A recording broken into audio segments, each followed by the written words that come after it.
Well, in this lesson, we're going to take a look at contrasting worldviews. In fact, if you think back to what we talked about in the past, we spoke about John Adams and Thomas Jefferson, that incredible odd couple friendship, which had this amazing reconciliation at the end of their lives.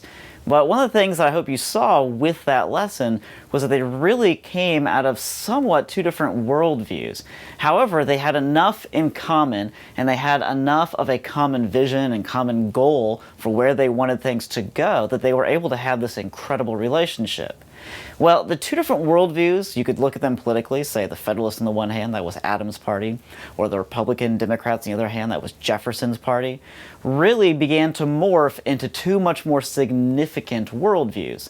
And that's what we're going to be taking a look at during this lesson. Our title for this lesson is Manifest Destiny. And manifest destiny is a very curious term in the history of America. In fact, it's often used for the period of the early 19th century. It became a coined term by a congressman. But the term manifest destiny essentially means that America, as we knew it back then, had this fate, had this destiny to move westward and essentially create more states, and particularly bring its form of government and independence and culture to those states. So at its best, it was this incredible ideal to spread the liberties that Americans had. At its worst, it was simply taking over what was not actually ours. Now, before we look at that contrast, let's take a look at the whole idea of dominion first. The whole idea of taking lordship over something, or conquering something, or simply subduing something. And that really takes us back to Genesis. If you recall, in Genesis chapter 1, verse 28, God tells Adam and Eve to subdue the earth, to take dominion over it. And so what we have is, because of the fall, we have a contrast here. In other words, there is such a thing as positive dominion. There is such a thing as positively taking dominion over the earth and getting it to be fruitful, getting it to do its best work. That's the whole role of the gardener. It's the whole role of man in creation, because he's supposed to be a good steward over the resources given to him.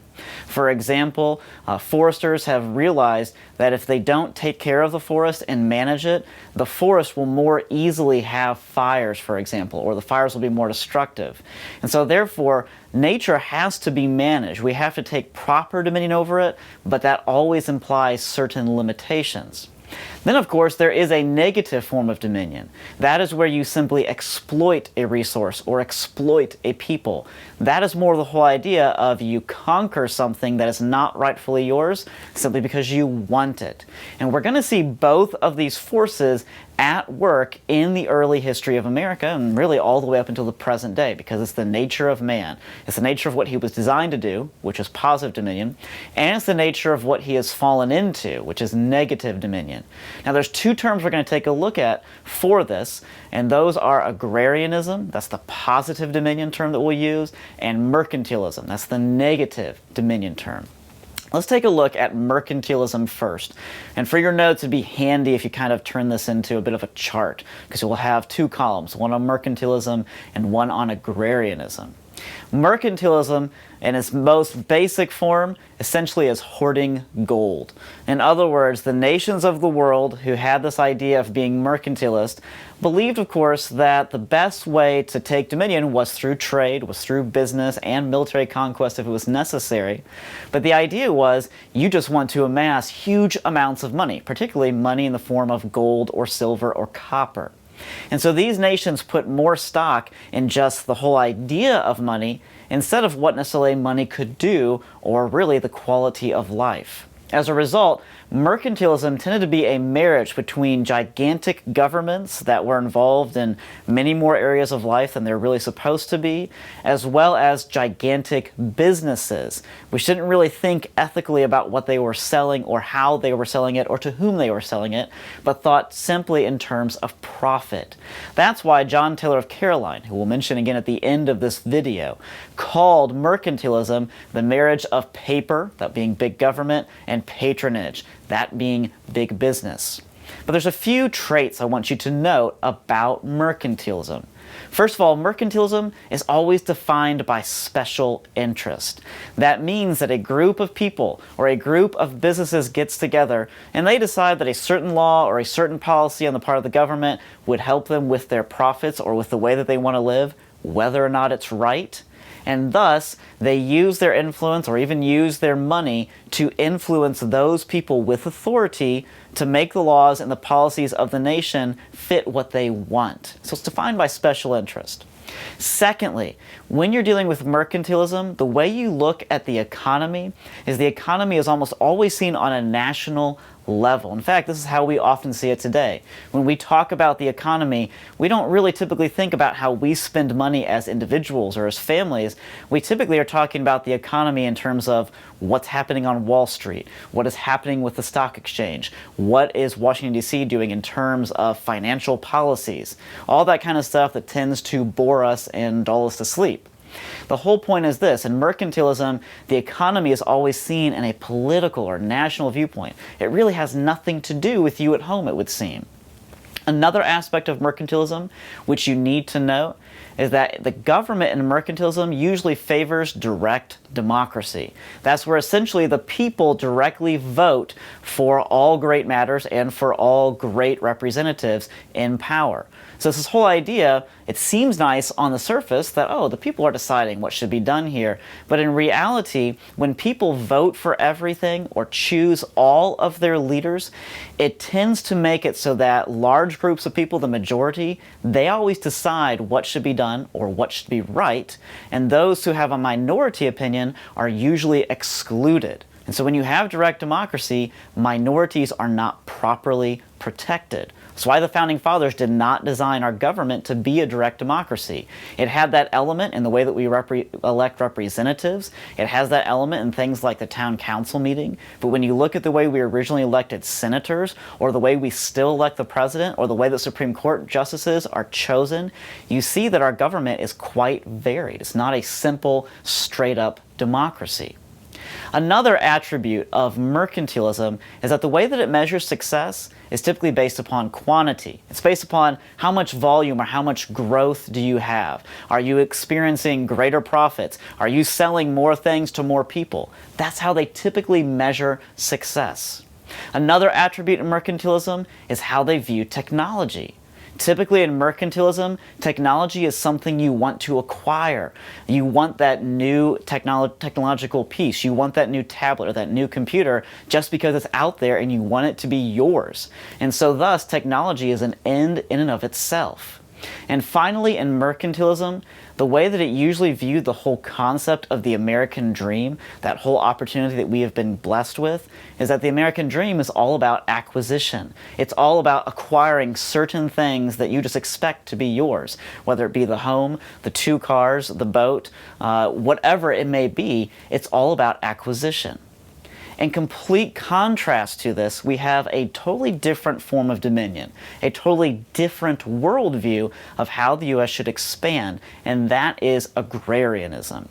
Which agrarianism really relates to the farm first. That's the whole idea of agrarian. But it relates to that whole idea that a man who farms his own land and produces his own livelihood has a lot that he finds worthwhile. He has an identity and an ownership that comes from the work he does with his own hands, and he can see the results of his labor within a single year. But for those who don't farm, you can really see the same model in those who own their own businesses, and those who are entrepreneurs, those who actually manage their own time and resources well to provide for themselves and for their families and those nearest to them. And so with agrarianism, instead of it being this marriage of, say, big business and big government, it really is a focus on the deliberate life. What's the proper vision that you should have? How should you live life steadily, faithfully, day by day? And how should you actually command the resources given to you? You should recognize those terms because the same model we used when we talked about George Washington in terms of federal headship. Now, the first attribute I'll give you for agrarianism is that it's not defined by special interest. In agrarianism, you are defined by familial interest. In other words, in agrarianism, you're focused on the family. Not the family alone, because you are an individual, you also belong to a community, to a church, to a nation, and so forth. But the family is kind of like your central axis. The family is essentially your smallest nation, and that which you must provide for. In terms of the economy and something like agrarianism, agrarianism tends to view economics in its most pure form, which means home rule. In fact, the word ekonomos means home rule. And so the whole idea is that in economics, you look primarily at how do you spend your money. In fact, if you look at all of your receipts, if you open up your checkbook, or if you take a look at the things, if you just list the things you've bought recently, you will see what you actually value. You will see what you believe you should be spending much of your time and money and labor on if you look at the things that you actually buy. Another thing about agrarianism is that it has the whole viewpoint of a balanced government.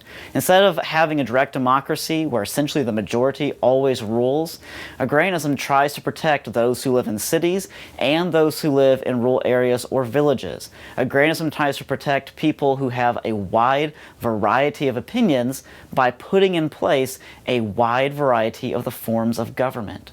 In terms of how they measure success, agrarianism typically measures success by the quality of life. In other words, the things that I am doing, the things that I'm pursuing, will they actually improve me? Will they actually affect my character for the better? Not simply will they give me more. Not simply will they give me a greater amount of stuff. In terms of technology, agrarianism always sees technology as a tool. It's a way to take further dominion. So if the technology that you have, if it's taking away your time, if it's sucking up all of the resources you have to ask yourself the question, is it worth it? The whole purpose of technology is often to save time. It's often to make life easier. But we often find ourselves working more and more just to acquire these technological devices, and we never really stop to think, what is the purpose of it? Finally, in terms of agrarianism, the American dream really is independence. Sure, it may have property because it also has life and liberty, but the whole idea is a freedom from tyranny, which always means a freedom from sin. That's why you really cannot understand American-style government without understanding Christianity. And because of this, a man like John Taylor of Caroline, someone that you should note now, who came from Virginia, who wrote a great book in 1803 called Aerator, was able to understand the whole concept between agrarianism and mercantilism. In fact, he was quite incredible. He argued in that book, which is all about farming techniques and how you care for the soil. And the reason that he wrote about things such as how you care for the soil is because he witnessed what mercantilism was doing to the land and to the people.